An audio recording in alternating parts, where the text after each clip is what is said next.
ಎಲ್ಲರೂ ಚದುರಿಗೆ ಹೋಗ್ಬೇಕು ತಮ್ಮ ಮನೆಗೆ ಹೋಗ್ಬೇಕು ದಯಮಾಡಿ. ಇಲ್ಲ ಅಂತಂದ್ರೆ ಇದು ಒಂದು ಅಕ್ರಮ ಕೂಟ ಅಂತ ಹೇಳಿ ತಮ್ಮ ಮೇಲೆ ನಾವು ಲಾಠಿ ಚಾರ್ಜ್ ಮಾಡ್ತೇವೆ. ದಯಮಾಡಿ ಎಲ್ಲರೂ ಹೋಗ್ಬೇಕು, ದಯಮಾಡಿ ಎಲ್ಲರೂ ಇಲ್ಲಿಂದ ಹೋಗಬೇಕು.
ಹೆಚ್ಚಿನ ಸಂಖ್ಯೆಯಲ್ಲಿ ಇಲ್ಲಿ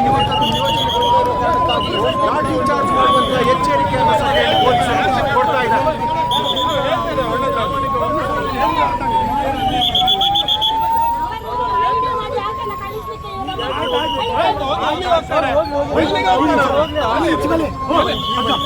ನಾವೇನು ಕರಡರಲ್ಲ, ನಾವೇನು ಮಾಡಿಲ್ಲ.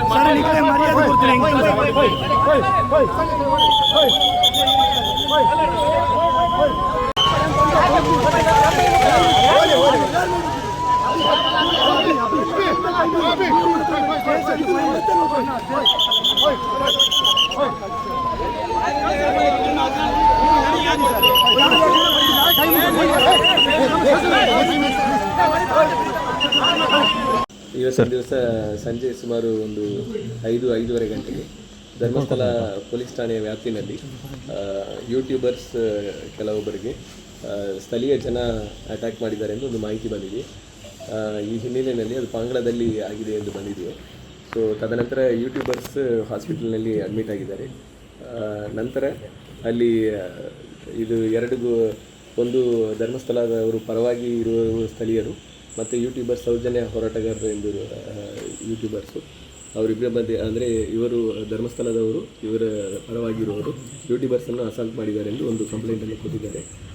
ತದನಂತರ ಅದೇ ರೀತಿಯಲ್ಲಿ ಸುವರ್ಣ ನ್ಯೂಸ್ ರಿಪೋರ್ಟರ್ ಅವರಿಗೆ ಅಸಾಲ್ಟ್ ಅನ್ನು ಅವರು ಇಂಟರ್ವ್ಯೂ ಬೈಟ್ ಕೇಳುವಾಗ ಅವರಿಗೆ ಅಸಾಲ್ಟ್ ಮಾಡಿದ್ದಾರೆ ಎಂದು ಅವರು ಒಂದು ದೂರು ಈಗ ಕೊಡ್ತಾ ಇದ್ದಾರೆ.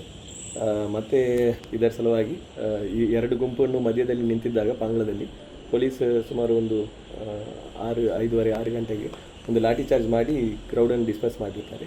ತದನಂತರ ಅವರು ಒಂದು ಗ್ರೂಪ್ ಧರ್ಮಸ್ಥಳ ಪೊಲೀಸ್ ಸ್ಟೇಷನ್ ಮುಂದೆ ಬಂದು ಈ ಥರ ಧರ್ಮಸ್ಥಳ ನಮ್ಮ ಊರಿಗೆ ಅವಹೇಳನವಾಗಿ ಮಾಡ್ತಾ ಇದ್ದಾರೆ, ಅವ್ರ ಮೇಲೆ ಕ್ರಮ ತಗೊಳ್ಳಿ ಅಂತ ಬಂದಿದ್ದಾರೆ. ಇನ್ನೊಂದು ಸೌಜನ್ಯ ಪ್ರೊಟೆಸ್ಟರ್ಸ್ ಯಾರಿದ್ದಾರೆ ಅವರು ಹಾಸ್ಪಿಟಲ್ನಲ್ಲಿ ಈ ಸುವರ್ಣ ನ್ಯೂಸ್ ರಿಪೋರ್ಟರ್ ಸುಳ್ಳು ಹೇಳ್ತಾ ಇದ್ದಾರೆ, ಅವ್ರು ನಮ್ಮ ಮೇಲೆ ಸುಳ್ಳು ಆರೋಪ ಮಾಡ್ತಾ ಇದ್ದಾರೆ, ನಾವು ಯಾವುದೇ ಅಸಾಲ್ಟ್ ಮಾಡಲಿಲ್ಲ ಅಂತ ಹೇಳ್ತಾ ಇದ್ದರು. ಸೊ ಇದರಲ್ಲಿ ಡಾಕ್ಟ್ರ್ ಹತ್ರ ಈಗ ಪ್ರಿಲಿಮಿನರಿ ಮಾತಾಡಿರೋದ್ರಲ್ಲಿ ಅವ್ರು ಪ್ರಿಲಿಮಿನರಿಯಾಗಿ ಯಾವುದೇ ಗ್ರೀವಿಯಸ್ ಇಂಜರಿ ಇಲ್ಲ ಎಂದು ಹೇಳ್ತಾ ಇದ್ದರು, ಯಾರಿಗೂ ಮೇಜರ್ ಅಸಾಲ್ಟ್ ಆಗಲಿಲ್ಲ ಎಂದು. ಈಗ ನಮಗೆ ವೀಡಿಯೋಸ್ ಈಗ ಕಲೆಕ್ಟ್ ಮಾಡೋಕ್ಕೆ ಹೇಳಿದ್ದೀವಿ.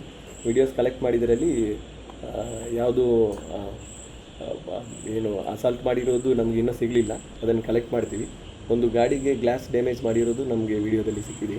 ಅದರ ಮೇಲೆ ಯಾವುದು ಇಂಡಿವಿಜುವಲ್ ವೀಡಿಯೋಸ್ ಮೇಲೆ ಯಾರ್ಯಾರ್ದು ಕ್ರಿಮಿನಲ್ ಅಫೆನ್ಸಸ್ ಇದೆಯೋ ಅದೆಲ್ಲ ರಿಜಿಸ್ಟರ್ ಮಾಡಿ ಮುಂದೆ ಕಾನೂನು ರೀತಿಯಲ್ಲಿ ಆಮೇಲೆ. ಸರ್, ಈ ಕೆಲವರು ಒತ್ತಾಯ ಮಾಡ್ತಾ ಇದ್ದಾರೆ, ವಿಡಿಯೋದಲ್ಲಿ ಧರ್ಮವನ್ನು ಅವಹೇಳನ ಮಾಡ್ತಾರೆ, ಎಲ್ಲರನ್ನ ಬಂಧಿಸಿ ಅಂತ. ಅವರ ಒತ್ತಾಯ ಏನು ಆ್ಯಕ್ಚುಲಿ ಅಂತ? ಈಗ ಒಟ್ಟು 3 ಜನ ಯೂಟ್ಯೂಬರ್ಸ್ಗೆ ಅಸಾಲ್ಟ್ ಆಗಿದ್ದಾರೆ ಎಂದು ಅವರು ಅಡ್ಮಿಟ್ ಆಗಿದ್ದಾರೆ. ಮತ್ತು ಸುವರ್ಣ ನ್ಯೂಸ್ ಚಾನೆಲ್ ರಿಪೋರ್ಟರ್ ಅವರು ಆಪೋಸಿಟ್ ಪಾರ್ಟಿ ನನಗೆ ಅಟ್ಯಾಕ್ ಮಾಡಿದ್ದಾರೆ ಎಂದು ಅವರು ಅಡ್ಮಿಟ್ ಆಗಿದ್ದಾರೆ. ಒಟ್ಟು 4 ಜನ ಅಡ್ಮಿಟ್ ಆಗಿದ್ದಾರೆ, ಯಾರಿಗೂ ಗ್ರೀವಿಯಸ್ ಇಂಜುರಿ ಇಲ್ಲ. ಮತ್ತು ಇಲ್ಲಿ ಪ್ರತಿಭಟನೆ ಮಾಡಿದವರು ಧರ್ಮಸ್ಥಳ ಕ್ಷೇತ್ರವನ್ನು ಅವಹೇಳನ ಮಾಡ್ತಾರೆ, ಅವರ ಮೇಲೆ ಪೊಲೀಸರು ಯಾವುದೇ ಕ್ರಮ ಮಾಡೋದಿಲ್ಲ. ಆಮೇಲೆ SIT ತನಿಖೆ ಆಗ್ತಾ ಇದ್ರು ಕೂಡ ಏನೇನೋ ಸುಳ್ಳು ಸುದ್ದಿ ಹರಿಬಿಡ್ತಾ ಇದ್ದಾರೆ ಅನ್ನುವಂಥ ಆರೋಪ ಯೂಟ್ಯೂಬ್ಗಳಲ್ಲಿ. ಈಗ ಇಲ್ಲಿ ಏನು ಅವರಿಗೆ ನಾವು ವಾರ್ನ್ ಮಾಡಿ ಹೇಳಿದ್ದೀವಿ, ಇಲ್ಲಿ ಪ್ರೊಟೆಸ್ಟ್ ಮಾಡೋದ್ರಲ್ಲಿ ಯಾವುದು it is not the right way. ನಿಮ್ಗೇನು ದೂರ ಇದೆಯೋ ಲಿಖಿತವಾಗಿ ಕೊಡಿ ಎಂದು. ಅಲ್ಲಿನೂ ಅದೇ ಕಡೆನೂ ಅದೇ same stand we have taken there also. ಯಾರ್ದು ದೂರ ಇದ್ದರೆ ಲಿಖಿತವಾಗಿ ಕೊಡಬಹುದು, ಅವ್ರವ್ರ ಮಧ್ಯದಲ್ಲಿ ಗಲಾಟೆ ಮಾಡಿಕೊಳ್ಳಲಿಕ್ಕಿಲ್ಲ. So this is the thing which we have told. ಅವ್ರು ಏನು ಸ್ಪೆಸಿಫಿಕ್ ಆಗಿ ಏನು ಕೊಡ್ತಾರೆ ದೂರನ್ನು ಅದನ್ನು ವೆರಿಫೈ ಮಾಡಿ ಅದರ ಮೇಲೆ ಕ್ರಮ ಬಂದೋಬಸ್ತಿಗೆ ಏನು ಮಾಡಿದ್ದೀರಿ?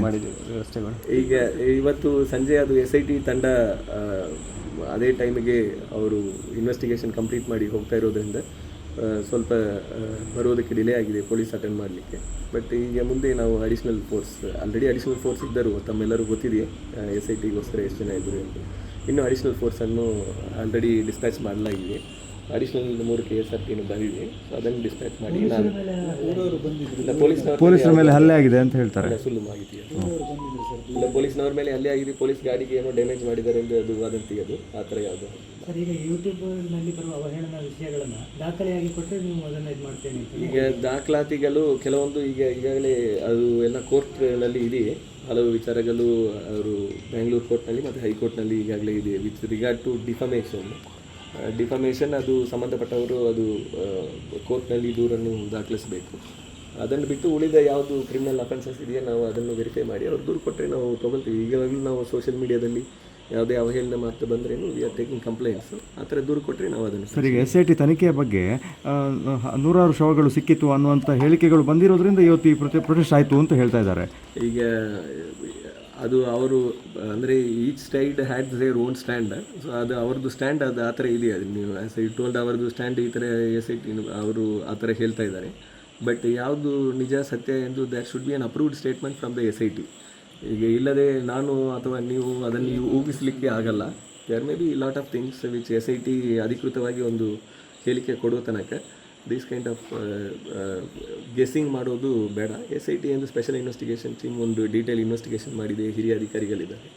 ಸೊ ಅವರು ಮಾಡಿ then what the right time whatever time they feel comfortable ಇದು to convey to public, they will do it. Sir, ಈಗ ಗೊಂದಲ ಸೃಷ್ಟಿ ಮಾಡೋರ ವಿರುದ್ಧ ಏನಾದರೂ ಕ್ರಮ ಕೈಗೊಳ್ತೀರಿ? ಈಗ ಸಾಕಷ್ಟು ಮಂದಿ ಅಸ್ಥಿ ಪಂಜರ ವಿರುದ್ಧ ಕೂಡ ಸಾಕಷ್ಟು ಊಹಾಪೋಹಗಳು ಕೂಡ ಇದೆ, ಅದರ ಬಗ್ಗೆ ಗೊಂದಲ ಸೃಷ್ಟಿ ಮಾಡ್ತಾ ಈಗ if we get an approved document and complaint, we are taking action. Already ನಾವು ಹಲವು ಕೇಸ್ಗಳು ಇದೇ ರೀತಿಯಲ್ಲಿ ಆಲ್ಮೋಸ್ಟ್ ಒಂದು 10 ಕೇಸ್ ಮಿನಿಮಮ್ ಮಾಡಿರಬೇಕು. I don't know the exact numbers, but minimum